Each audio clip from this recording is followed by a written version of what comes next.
Hello everyone, and welcome to Matt Talks Games, part of RPG Me. My name, of course, is Matt, and since this is the first episode, I'll give you a little bit of background. I started RPGme.net with my wife. We wanted to do a podcast together, and RPGme, we decided, stood for regular people, games, movies, and entertainment. And what brought this about was, we were just two people. We work regular jobs. We're not in the entertainment industry. We don't know anybody. We don't, work there.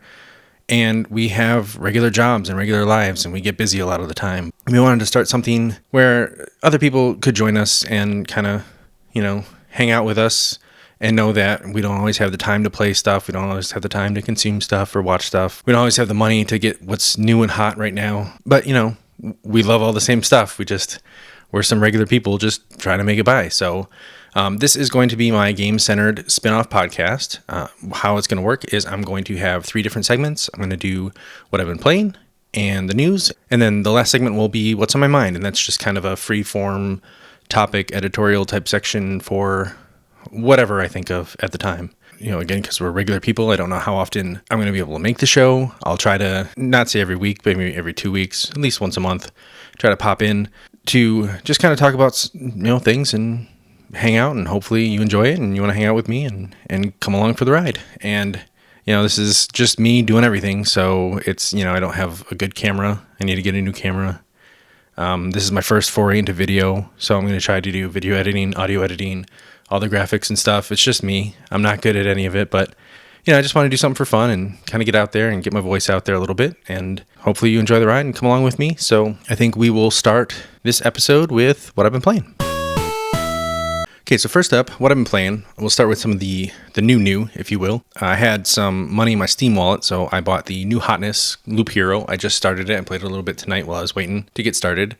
I only played, the tutorial, and then I did one loop, which I got 5 times around, which I just got lucky. I got some good stuff, but I can see how that game is going to be fun and addicting, and hopefully it comes to iPad, because I would much rather play it there rather than my PC. It doesn't feel like it needs a PC. It feels like it could live anywhere, so hopefully they'll be able to get that ported over and into some different places, because I thought it was cool for the first go-around. The other quote-unquote new game that I got that I've been playing is Watch Dogs Legion. I got the PS5 version. I'm only maybe a third of the way through the story. I kind of been dinking around a little bit. It's okay. I've had one hard crash. I've had a couple missions I've had to restart because it just, I did the thing and then just was like, no, you didn't do the thing. So I don't know why, but it's okay. I find some of the dialogue isn't that great. The accents are okay.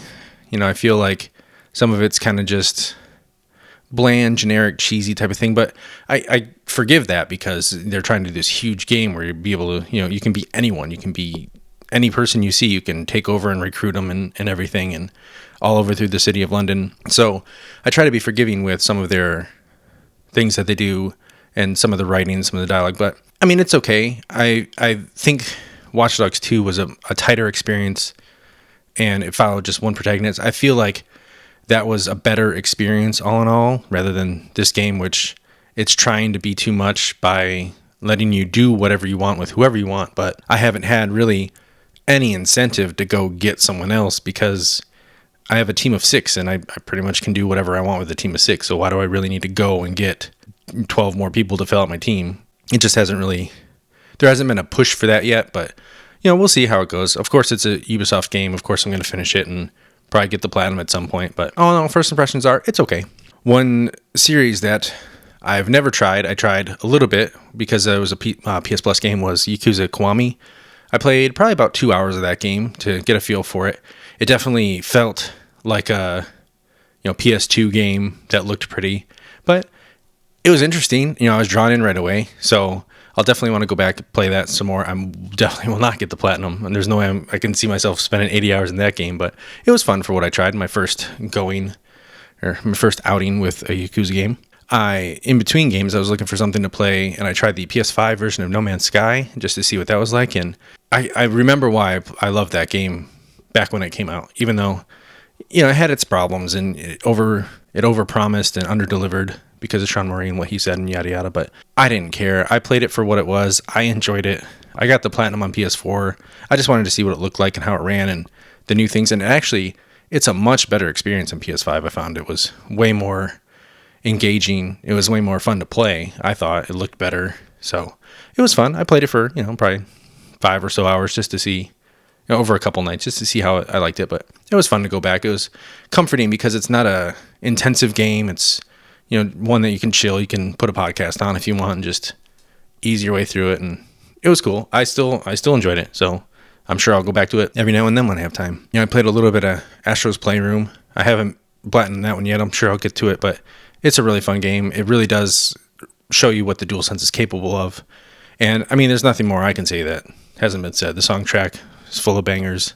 It was a lot of fun. The controls are cool. All the different things that you can do are cool. So great game. Concrete Genie, I got the platinum in that one. That was a really good game. I think that was by the developers that did Entwined, which was okay. That was one of those E3 shadow drops, which, I mean, it was fine. It was difficult. I remember playing it and enjoying it for what it was, but it was just tricky to do the two sides at the same time.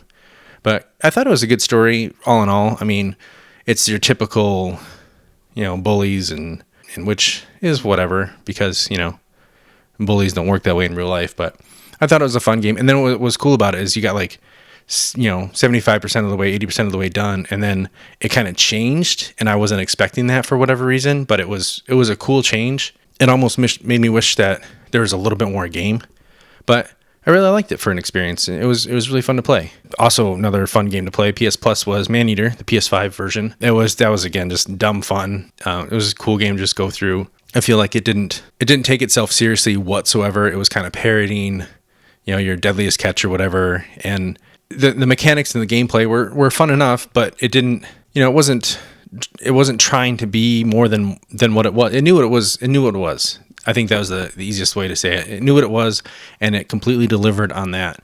And I thought that was a great experience. I enjoyed if I would have paid money for that, I got it PS Plus, but if I would have paid money for that, I felt like I would have got my money's worth for it. I thought it was really good. I also got the platinum on Telling Lies. I know I started that on my iPad a long time ago, but never finished it because I loved Her Story. Her Story was awesome.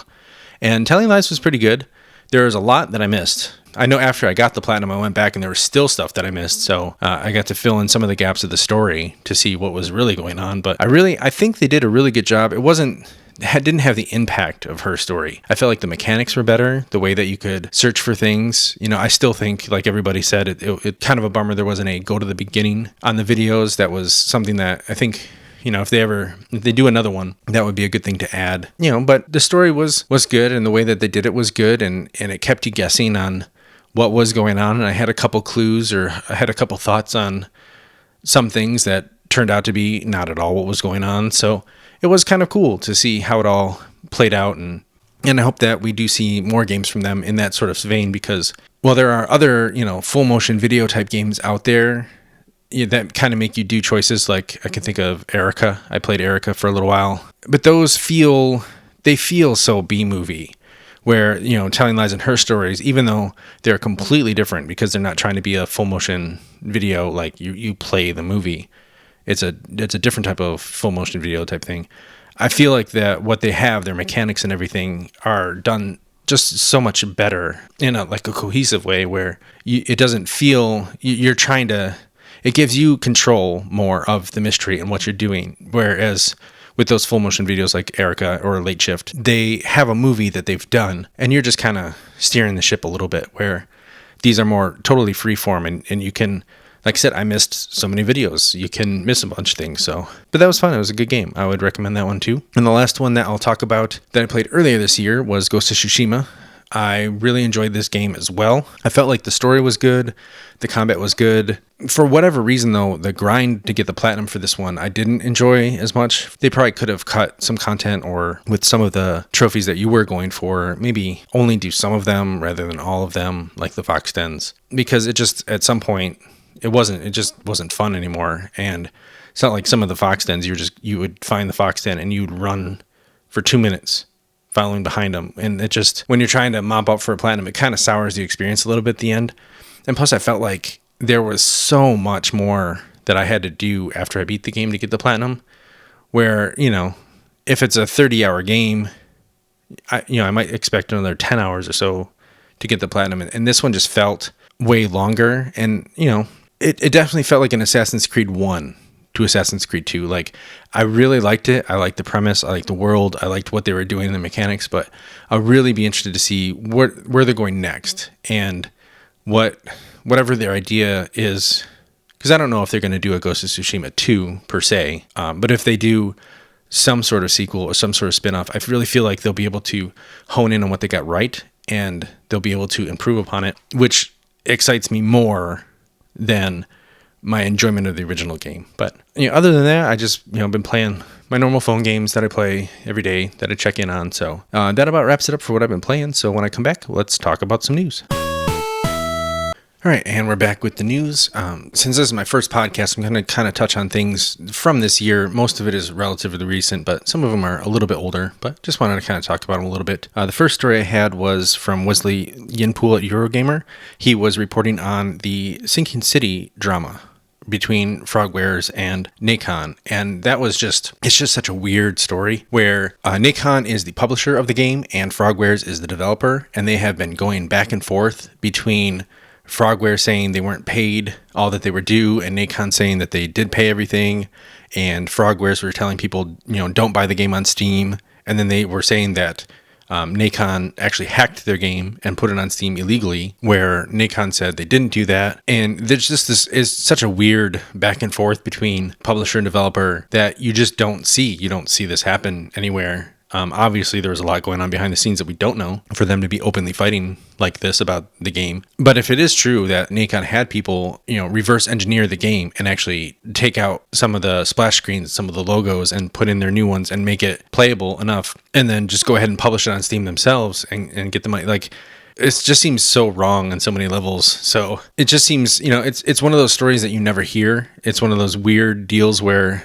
good on the developer for at least pushing back against a publisher in this case, where they didn't want them to be doing something wrong, and they didn't feel like they were putting their best game out there. So very interesting read if you want to know all the nitty gritty, but that was just surface level, is kind of an interesting story that you never hear. The next story is one of the big ones. Matt Wales from Eurogamer was reporting that Epic acquired Mediatonic, and Mediatonic is known for the recent hit Fall Guys, and it just seems like Epic just has this war chest, open wallet, ton of money, and they've I know they've purchased many other things this year, but this is just the latest in the long line. I don't know how this is going to work out for them, because I felt like Mediatonic had a hit with Fall Guys. It came out, it was on PS Plus, it was a big hit, but it doesn't necessarily seem, like a Rocket League that took off and had a lot more staying power. So it'll be interesting to see where this goes and how, maybe additional funding from Epic can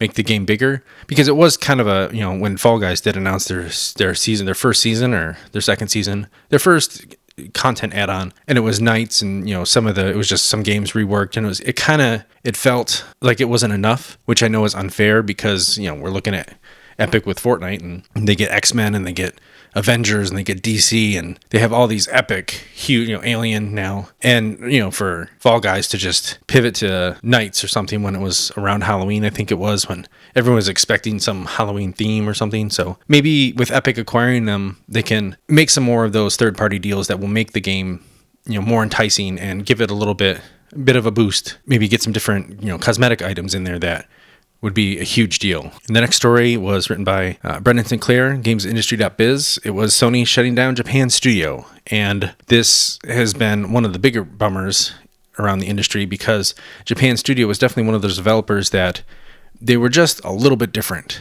And I know with the success of Astrobot and Astrobot's Playroom, Astro's Playroom on the PS5, which everyone loves, a lot of the team they're going to be shifting over to that team. But it does kind of suck that, Japan Studio were one of the studios in Japan that were doing something different with a lot of the games. Like, they did the Gravity Rush, and some of the other ones, I'll just read off some of them, like Patapon, Everyone's Golf, Prepper the Rapper. They helped with, Last Guardian, Tomorrow Children. They did the Knack games. They did Rain. They did Puppeteer, Soul Sacrifice, Tokyo Jungle, which, if you haven't played that game's ridiculous. Look that one up. They did, so many different games that were like that, even though they didn't really have any hits but you could always count on them for something different. And I think that's what we're kind of losing with Sony and, PlayStation moving their headquarters to the US, shifting out of Japan, kind of shifting their focus and their whole strategy, where, this is just one of those things where it just seems like they're westernizing development a little bit, or maybe westernizing their whole company a little bit. And this is just, it feels to me like one of those bottom line things where their games, though they pad out the portfolio, they add a different dimension to the different type of games. It's not, they don't make money. They're not huge sellers. They're not AAA games. And I feel like that's one of the real main reasons why they're going to be cut. And that's why they're getting cut, because their Astro, people thought that was good. They really want that to be padded out into a full game with a full campaign. And that's where Japan Studio is going to get folded into, and they won't get a chance to work on those smaller games. So that kind of sucks. And it's always hard to lose someone that's been around for so long in Japan Studio. So pour one out for them. Joe Juba from Game Informer wrote about Anthem 2.0 getting canceled. And I think anyone who had been following this story kind of figured this was coming. Anthem didn't have a great release. BioWare was bought by EA, and they were pushing this game, and it looked really cool. I tried playing it for a little bit, but it's one of those, you got to be online all the time. And it was tough for me to play because, having a wife, having a daughter, if you have to be online all the time, you can't pause it. I know the one time I did try to pause it and walk away, it booted me. So obviously I wasn't the demographic for this type of game, but obviously they didn't make the type of game that the demographic wanted to play. So after the thing that sucks though is that BioWare was working on this for a year and a half, and they just scrapped it. And that's the tough thing of, they were working for so long to try to fix this game, and to see it just go by the wayside is rough. And it's just another one of those cautionary tales of, it may be financially responsible for you to sell to a big publisher, for you to sell to a big company, but you have things like this that happen where they want this type of game and they want this to be done, and it has to be done this way, and you kind of just lose it. And I've seen it a few times this year already where, even especially with Activision Blizzard, where it's just not Blizzard anymore. A lot of the team that made the games that we love are gone, and the team that's still there isn't the same. Same with BioWare. Like we saw it with, Mass Effect Andromeda, where that game got stopped and restarted how many times, and really the end product was about a year and a half's worth of work, and that just wasn't enough to make a game that we are all wanted to get invested in. But I don't want to say that the corporate overlords were the main problem, but it definitely feels that way, because they get these smaller team, or these larger teams get bought up by the ginormous teams, and you just lose something in that process. And this will come up later on some other thoughts that I have about something else. But for right now, it's just a bummer that all that work that BioWare did is just down the drain. And I just hope that the team has some morale going into, working on the new Mass Effect and on Dragon Age. Last month, Sony did a State of Play, and who reported on this but me? I watched it, so I will kind of give my high-level thoughts on some of the games. Crash 4 came on first. That was fine. I'm not a big Crash fan, so it looks good. I probably won't play it, but I'm glad that they're doing it. We got a first look at Returnal. I'm more interested in this game, especially because it's nothing like what Housemarque has done before. I still feel like in order to pay $70, because that's what I'm sure it's going to be, I need to see a little bit more, because I don't necessarily know if there's going to be enough there or enough of a hook for me to get my money's worth, but I'm definitely interested, and I want to know more. I want to be sold to get it day one and not wait. Sifu was the one that everyone's kind of talking about. It looks like what I thought. It looked like the Daredevil hallway scene. I know people talk about The Raid and other movies, but that's what brought to mind. Definitely cool art form, cool story. It seems anyway. So I want to know more. Knockout City, they showed that. That's a dodgeball game. I kind of heard people weren't too keen on the reveal when it was in the Nintendo State of Play, but I thought it looked fine. I don't think it's anything that I'm going to play because, it's a online multiplayer type game. I think it has a chance. I don't think it's going to be, set the world on fire or anything, but it seemed cool enough for what they were trying to do. The next game they showed was Solar Ash. I thought it looked really good. The fluid movement, trying to grab all the things and, rebuild or reclaim your world or whatever. I think it seemed really cool. I don't know that it didn't really speak to me, but I think it looked really good. It might be one, or if it comes up on PS Plus or something, I'll check it out, but it seemed really cool. Then next up was Five Nights at Freddy's Security Breach, and I've never played a Five Nights at Freddy's, but I'm interested. Like it did something to sell me because I like it. It looked good. It looked cool, but I don't know. I don't know if I'll play it or not. I've never played any of them, but it seems really cool. So I'm interested. I think they're doing something good there. Again, it's like, it's not going to sell millions, but it does seem pretty cool. So, Oddworld Soulstorm was the next one. I'm not an Oddworld guy. It looked fine, but I kind of tuned out a little bit because it just doesn't do anything for me. And then Kena, Bridge of Spirits was up next. It got an August 28th release date or August 18th release date. Should have looked that up. But I'm in. I'm done. I don't care. I want to play this game. I wish it would have come out already, but I understand, COVID and the pandemic and everything, but that one speaks to me probably the most out of all these games. I felt like I've been waiting for that one and I'm excited for that one. I don't want to see any more. I just want to buy it and play it. That one seems really cool. Next was Deathloop. I'm so done seeing trailers for this. I get it, and it was cool when it's got their James Bond type song that it was doing and everything, but it didn't do anything for me for the game. It just seemed like a stylish trailer for the sake of it. I didn't really add anything. It showed another person, great, but don't show me any more people. I want to see the game for myself. And I'm done with trailers, so if I never see another trailer for this one again, I'm good, because it's a cool concept, it's a cool game, I want to play it. It just didn't do anything to help me out. And then the last thing, I did not see this coming at all, was the Final Fantasy VII, I think it's Intergrade, with the Yuffie chapter. I haven't played Final Fantasy VII Remake. I honestly haven't even beat Final Fantasy VII. I tried. I started it a couple times on my Vita. Still haven't got through it. Been meaning to. I have Remake. I mean to play it. I haven't done it yet. I know the update's coming soon, so I'll probably just wait for the update at this point. But I think it's a cool way for them to do it. If you own the game on PS4, you can upgrade it for free, and then I'm sure you'll have to pay for the Yuffie episode, which is fine, and then it'll be PS5 from there on out. And I'm okay with that. I thought it was fine, but at least it tells me that they're doing something, they're going somewhere, and it got fans excited. So, I thought it was a pretty good state of play all in all. I liked the way they did it. It felt pretty tight. It was only 32 minutes. I thought it was good. So those are my thoughts on the games. Next story I have here is the February MPDs. Brendan Sinclair from GamesIndustry.biz was the one who I pulled the story from because I didn't have Matt Piscatella right up there. Top 5 games for the month is from January 31st to February 27th were Super Mario 3D World and Bowser's Fury, Call of Duty Black Ops Cold War, Persona 5 Strikers, Marvel Spider-Man Miles Morales, and Madden 21. I thought it was cool to see Miles Morales still be in the top 5. I'm sure there was either some sort of sale or there was, just new players coming in, but good that it's still there. I thought it was cool. Little Nightmares 2 came in number 6. I thought that was really good because that was the first month on. So good for that, for, a small game that, I know the dev said they're done with that game, but cool that it made it to number 6. Just the other ones of note that I felt, anyway, were Ring Fit Adventure hanging in there at 16 still, because I know that game was so hard to find for a long time, and for it to still be in the top 20, I thought that was kind of cool. And then to hang on, Immortals Phoenix Rising, number 20. Just cool to see it. I'm cool to see that a game like that seems like a Breath of the Wild clone is still selling. It's still selling enough to be in the top 20. So just a small little touch on the NPDs for the month.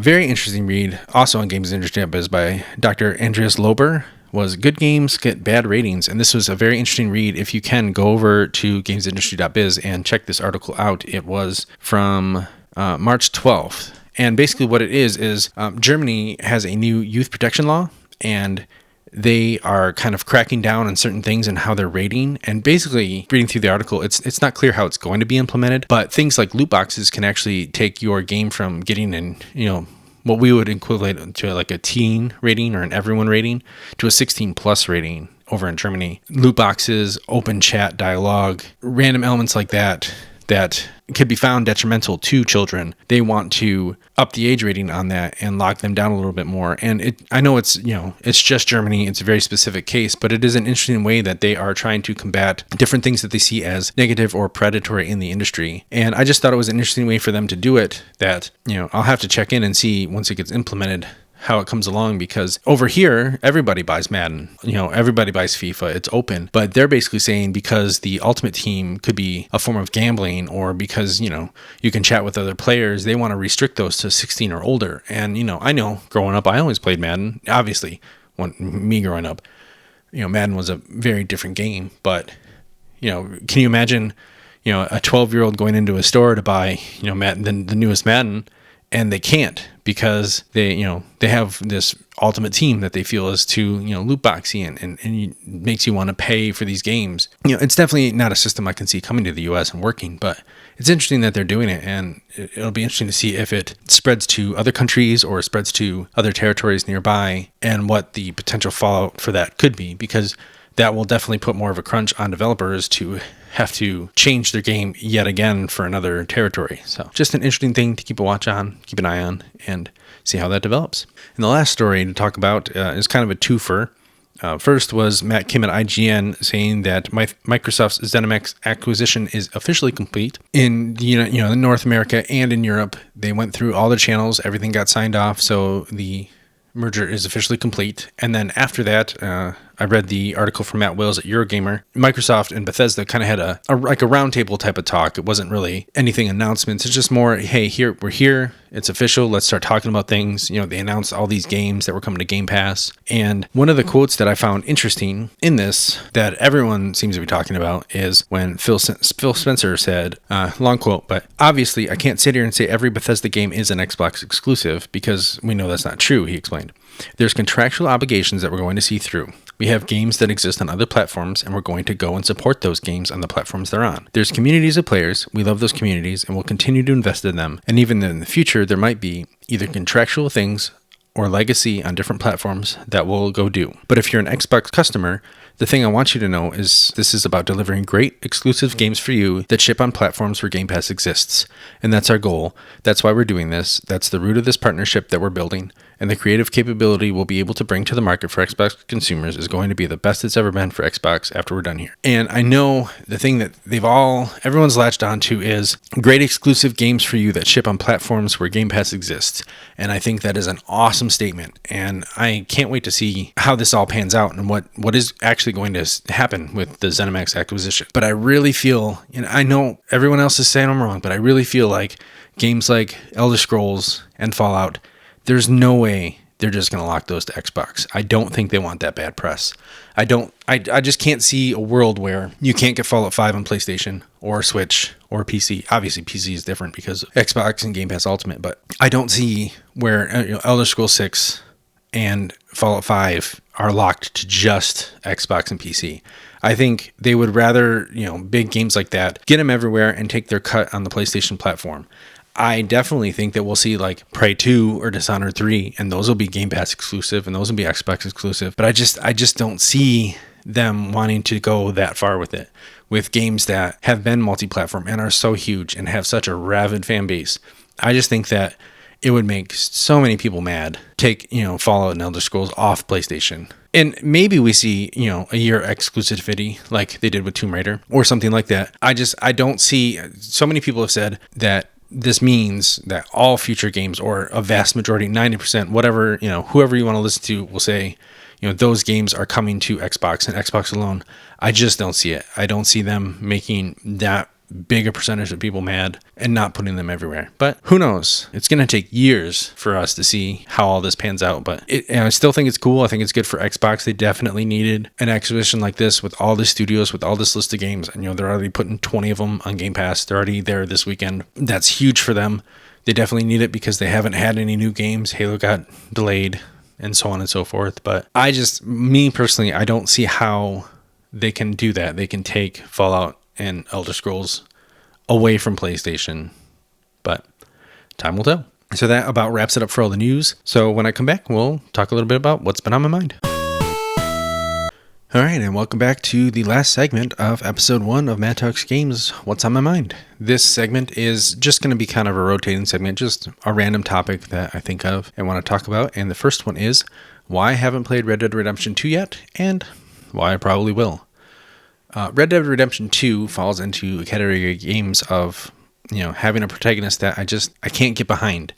I have a hard time rooting for him, cheering for him, getting into it. The first Red Dead I played, for probably 8 hours or so, and I just bounced because it was fun enough and I had fun in the open world, but whenever it came to the story beats, it just wasn't into the character. And I know that, the focus of the marketing for this one was, hey, you're part of Dutch's gang and you're all in a gang and you're outlaws and you're basically doing bad things and you're kind of bad people, and that just never appealed to me. And when you have choices in games, I always say I'm going to do the same thing. Like with Mass Effect, I played Male Shepard. I named him Jack Shepard. Haha. I'm sure everyone did because of Lost, but I played him Paragon. I played him good.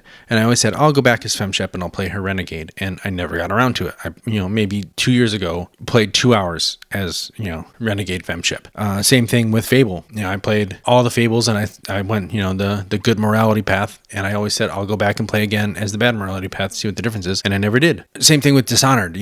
Dishonored was another game where your morality, how many people you kill and whatnot throughout the world, it shapes the world. And I just always played it as good as I could because I never wanted to be that bad guy. I never wanted to have the world be negatively influenced by me. Same thing with the Grand Theft Autos, GTA 4. I hadn't played any of the GTAs before that, and it was such a buzz that I finally said, let's play it. Let's try it. And I made my way through the entire game. I beat it, but I was like, man, this just sucked. Everything about this sucked. I didn't like the character. When I got to, the end and I had to make a decision at the end, I'm like, I don't care. Like, I don't care what happens to this character or anything in this world because I'm not invested in any of this. Like this, I don't like this person. And same thing with GTA 5. I bought it. I played it.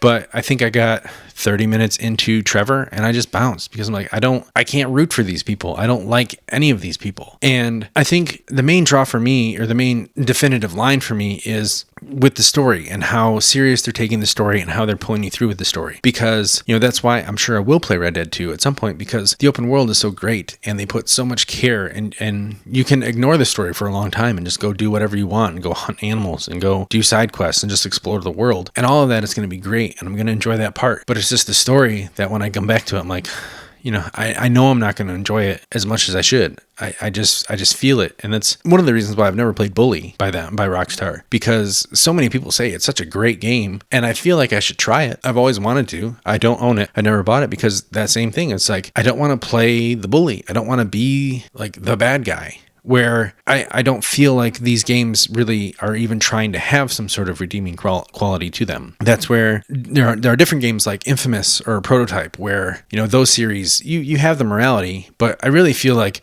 they want you to play the good guy. The story revolves around you being the good guy, and the bad choices don't have a huge overarching effect.